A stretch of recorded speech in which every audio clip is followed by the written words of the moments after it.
wo àwọn èèyàn kan wọn kàn ní pè yín mọ́ mo ní wait ẹ̀yin kọ́ lẹ̀ ń pè mí o Ọlọ́run ní ń pè mí o kò ṣe mímọ̀ ṣe Ọlọ́run ní ń pè mí ni èmi ti ṣọ́ yẹn ti pẹ́ Ọlọ́run wọ́n ní pé bọ́ ilé tuntun ó tuntun Ọlọ́run pè mí mo máa ń lọ location mo wá ní mi fẹ́ lọ location mọ̀ pé ó sú mi kí ni wàá máa jẹ lóòótọ́ èmi dẹ̀ ní mi ní certificate n bá sọ bẹ́ẹ̀ pé ok Ọlọ́run 1 month mi fẹ́ lọ bíṣẹ́ o mi dẹ̀ níbi kankan tí mo fẹ́ lọ ọ̀dọ̀ rẹ náà ni mo wà so lẹ́yìn 1 month ẹ̀mí ní stop o màá tún ṣe another 1 month o la ilaha illallah bá lọ ṣiṣẹ́ detailor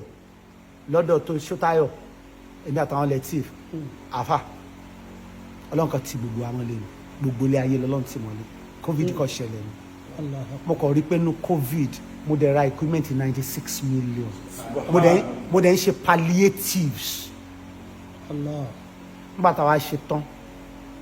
tí covid wa kásẹ̀lẹ̀ eré kan wà tí mo ti ṣe reading ẹ̀mí àtàbọ̀dá ẹ̀mí ṣọládé ọ̀nkù délé ọ̀nkù jídé ṣáfì bello apò àṣẹ ní Ìbàdàn bá ní òkè kí n wá lọ múra àti ṣeré ẹ̀ nígbà tí covid ti tán mo ti already ní equipment tèmi gbà ẹ̀ wípé káwá ṣe yẹn gbogbo àti mo sọ fún yín mi tí ní 5 million rí báyìí cash nínú covid ẹ̀ mọ́ àrà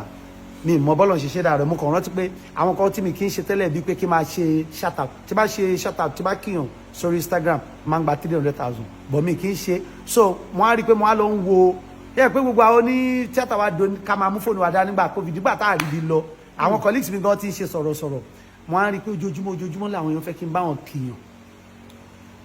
bọ̀ bóòlù kíkì ṣe wá di ẹyẹ gan kò tí ì yé mi di sí mo kàn mọ̀ pé tí ma fẹ́ ra nǹkan tó bá dá $10,000 ilé tí bá ti tu ọjọ́ dé 1,000 mo ti bẹ̀rẹ̀ sí ránù ní tèmi máa wá ṣe ẹ̀rà ẹ̀ tán àwọn covid wa tán a bá bẹ̀rẹ̀ kíní padà mo mú lọ sí gym sójà ní ministry yẹn mo lọ ṣe mo dárùn mi sí àṣẹ ọba ní táìtù yẹn pọ́n ti lò ó táìtù tèmi ti polówó tí mo ṣe fún mi kàn ní jẹ́ lọ ṣe eré kan tí gbogbo wọn yẹn sábà ṣe eré òní gbogbo yẹn sábà ṣe eré traditional àti gbogbo wa kó sí sí a máa ń ṣe bọ̀tà kì í sábà karabọ̀ ni mo fi wá bẹ̀rẹ̀ ní tèmi bẹ̀rẹ̀ lọ́dọ̀ náà kò ń ṣe ebi ti tọrọ ní Mẹ́kà mo ti tọrọ nígbà tí wọn kékeré pé mo fẹ́ ní ibi tí èèyàn ti máa ya fíìmù bọ̀ ìgbà tọ́lọ́ ń ṣe sí ní nígbà tó ò lówó báwo mo ṣe fẹ́ bẹ̀rẹ̀ a kò bẹ̀rẹ̀ pẹ̀lú pé jẹ́ ìra bí ká máa sùn síbẹ̀ kí n kọ́ inú ìlú tí mo kọ́ wó mo wá nípa ibi tí mo rà jẹ́ kúkú kọ́ kó fẹsẹ̀ múlẹ̀ dáadáa mo wá kọ́ mo wá níbo ibo ni màá sùn díẹ̀ láti 2 acres lákọ́kọ́ láti wà ní 7.74 point something acres ká tó dúró àti wá ń ra àmọ́ báyìí mo fẹ́ sọ eléyìí for the record kò ń ṣe pé tó mo fi ń yinra mi pé ẹ wá ṣe nǹkan kan mi ìlówó rẹ̀ ń pamọ́ ẹnìkan kò fún mi lówó ẹ̀ no grant no loan no partnership ni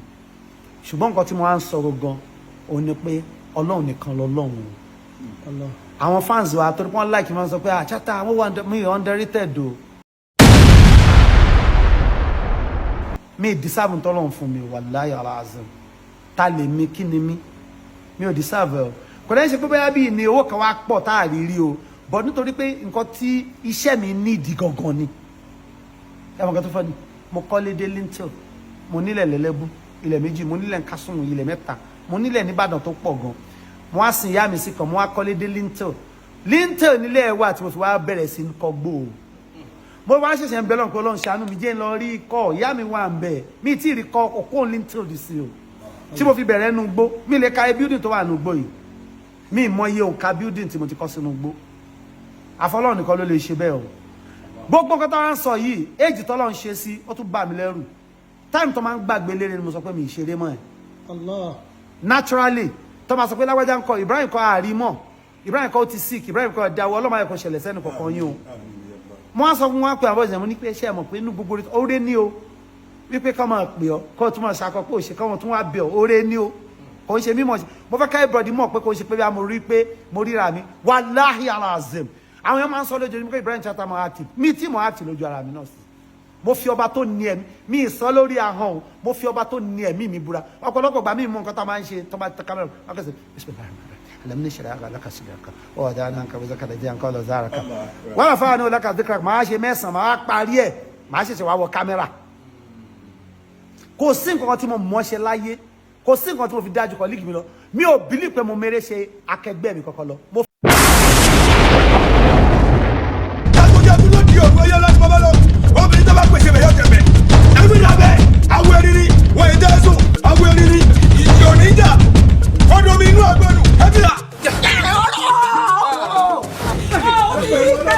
tó mi yé ká ẹ dákun ẹ má jọ ṣubú ẹ jọ mi yé ká. mo tó fi ń gbè mí lọ́jà náà fún náà nu èmi ò rọ́bìtì wọ́ọ́lù ní mọ́lẹ̀ bí ẹ̀bìtì àjẹ́ńtì olókùn ògbà rẹ̀ bàbá sanwó ẹ̀bọ̀rán ní kò tí àfẹ́mi nìkan tó èmi ojú kan rorò ó pàkan jẹ dídà mí rò. fi ọba tí ó dájọ́ mi ní o mo forúkọ ẹ̀ búra Ọlọ́run ṣe mí lórí o lè kéré ẹ mọ̀ pé gbogbo ibi tó bá láyé àárín ló wà àwọn kan wà tó yẹ pé owó tí wọ́n bùn girlfriend ní gbogbo tí mo ná síbí nínú ẹ̀dẹ́ èèyàn ni ṣùgbọ́n wọ́n ní ká mọ̀ wọ àwọn tó wà wájú wa gbogbo ká mọ̀ wọ àwọn tó wà lẹ́yìn tiwa náà torí gbogbo ibi tá a bá tò sí àárín náà la wà ń bẹ̀ but ọdún mẹ́jọ mo fi ṣe kọ̀ńdọ́kítọ̀ lẹ́kọ̀ọ́ bá mi máa ń ta cement bá mi nílé epo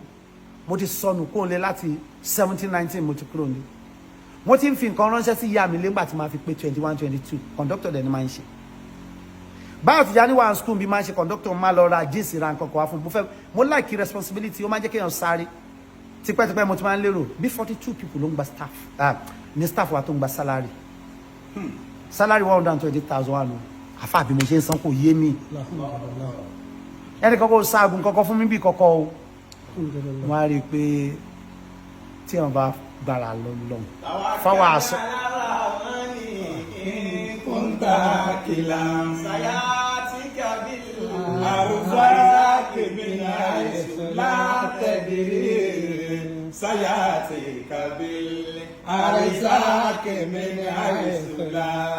kẹjọ mi máa dà yín lágara láàrin èmi àtọba tó ní ẹ̀mí mi mo forúkọ ẹ̀ búra wípé Ọlọ́run ṣe fún mi ju tí mo dùn sí àgbà. Allah alhamdulillah. Wallahi alazim. Alhamdulillah. èmi mọ ibi tọ́lọ́run ti mú mi bọ̀ mo máa ń ṣe 36 hours láì jẹ nǹkan kan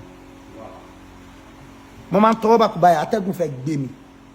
mo máa ń nírun tó pọ̀ irun mímì ní lówó gé á máa kú dànù ọ̀rẹ́ wa kan sọ pé mo ti ní HIV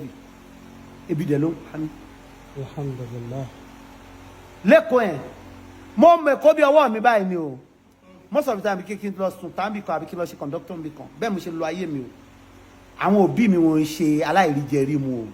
mo fi lélẹ̀ gbogbo àwọn colleagues mi ni wọ́n dá lójú mi jù wọ́n máa ń dá jù mí lọ lójú mi. Alhamdulillah. Wallahi alazim gbogbo èèyàn tó bá ti wà lẹ́gbẹ̀ẹ́ máa ń pé eléyìí dá jù mí lọ. Alhamdulillah. bóyá nítorí pé mò ń bẹ lọ́wọ́ Ọlọ́run ayé kọ́kàn mi ga o Alhamdulillah. tọ́rọ́tọ̀ Ọlọ́run lọ́kàn rẹ̀ máa ga gbà mí ti máa pariwo mo pariwo bó ṣe ṣe mí ni o kò ń ṣe nítorí pé mo rò pé mo já mọ́ nothing o torí wallahi alazim mi já mọ́ nothing nísìnyí máa ń rò pé gbogbo eléyìí tá a máa ń ṣe yìí náà olú ẹ lè drop láàárọ̀ làbáyé Allah. èèyàn lè drop kó tọ̀dọ̀ nípa àdẹ̀jọ́ ṣe wá sí lọ́sàn-án Ọlọ́run ní ṣe. kí ló kan lọ àmì torí Ọlọ́run dákun ọmọ ṣe bẹ́ẹ̀ mi náà fẹ́ jẹ́ ń bẹ́ o Allah. ojoojúmọ́ mo fi ń náwó tó máa fún mi lówó acting màá náà sí owó acting máa ń gbowó acting tó pọ̀ tipẹ́tipẹ́ pọ̀ táwọn èèyàn